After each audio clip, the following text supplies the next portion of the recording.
दोस्तों, बानो कुदसिया का एक दिल दहला देने वाला मजमून है जिसका नाम है मर्द हवस का पुजारी। बानो कुदसिया लिखती हैं, जब औरत मरती है तो इसका जनाजा मर्द उठाता है, इसको लहद में यही मर्द उतारता है, पैदाइश पर यही मर्द इसके कान में अजान देता है, बाप के रूप में सीने से लगाता है, भाई के रूप में तहफ़्फ़ुज़ फराहम करता है और शोहर के रूप में मोहब्बत देता है और बेटे की सूरत में इसके कदमों में अपने लिए जन्नत तलाश करता है। वाकई मर्द बहुत हवस की निगाह से देखता है। हवस बढ़ते बढ़ते माँ हाजरा की सुन्नत पर अमल करते हुए सफा व मरवा के दरमियान सही तक ले जाती है। यही मर्द किसी औरत की पुकार पर सिंध में आ पहुंचता है,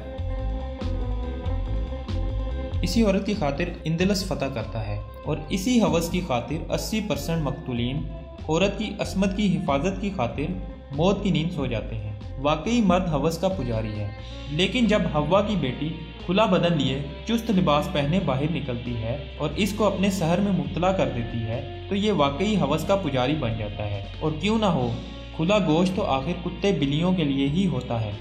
जब औरत घर से बाहर हवस के पुजारियों का ईमान खराब करने निकलती है तो रोकने पर यह आज़ाद ख्याल औरत मर्द को तंग नजर और पत्थर के जमाने का जैसे अलकाब से नवाज देती है कि खुले गोश्त की हिफाजत नहीं, कुत्तों और बिल्लियों के मुंह सीने चाहिए। 70,000 का सेलफोन हाथ में लेकर, तंग शर्ट के साथ फटी हुई जीन्स पहनकर, 4,500 का मेकअप चेहरे पर लगाकर, खुले बालों को शानों पर गिराकर, अंडे की शक्ल जैसा चश्मा लगाकर और खुले बालों के साथ जब लड़कियां घर से बाहर निकलकर मर्द की हवस भरी नजरों की शिकायत करें तो इनको तोप के आगे बांधकर उड़ा देना चाहिए, जो सीधा यूरोप और अमेरिका में जा गिरें और अपने जैसी औरतों की हालत जार देखें जिनकी इज्जत सिर्फ बिस्तर की हद तक महदूद है। संभाल ए बिनते हव्वा अपने शौक मिजाज को, हमने सरे बाजार हुस्न को नीलाम होते देखा है। बानो कुदसिया मजीद लिखती हैं कि मैंने मर्द की बेबसी तब महसूस की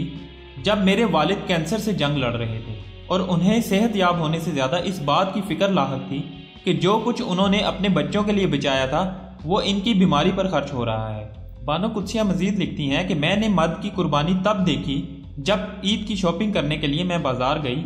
और एक फैमिली को देखा जिनके हाथों में शॉपिंग बैग्स थे और बीवी शोहर से कह रही थी कि मेरी और बच्चों की खरीदारी पूरी हो गई, आपने कुर्ता खरीद लिया, आप कोई नई चप्पल भी खरीद लें। जिस पर जवाब आया, ज़रूरत ही नहीं, पिछले साल वाली चप्पल कौन सा रोज़ पहनी है जो ख़राब हो गई होगी,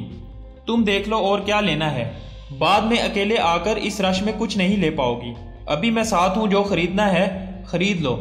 मैंने मर्द का एहसास तब महसूस किया जब वो अपनी बीवी बच्चों के लिए कुछ लाया तो अपनी माँ और बहन के लिए भी तोहफा लाया। मैंने मर्द का तहफ़्फ़ुज़ तब देखा जब सड़क क्रॉस करते वक्त इसने अपने साथ चलने वाली फैमिली को अपने पीछे करते हुए खुद को ट्रैफिक के सामने रखा। मैंने मर्द का ज़ब्त तब देखा जब इसकी जवान बेटी घर उजड़ने पर वापस लौटी तो इसने गम को छुपाते हुए बेटी को सीने से लगाया और कहा कि अभी मैं जिंदा हूँ, लेकिन इसकी खींचती हुई कंपनियां और सुर्ख होती हुई आंखें बता रही थीं कि ढेर तो वो भी हो चुका है, रोना तो वो भी चाहता है, लेकिन ये जुमला कि मर्द कभी रोता नहीं है इसे रोने नहीं देगा। दोस्तों, अगर वीडियो पसंद आए तो इसको शेयर ज़रूर करें।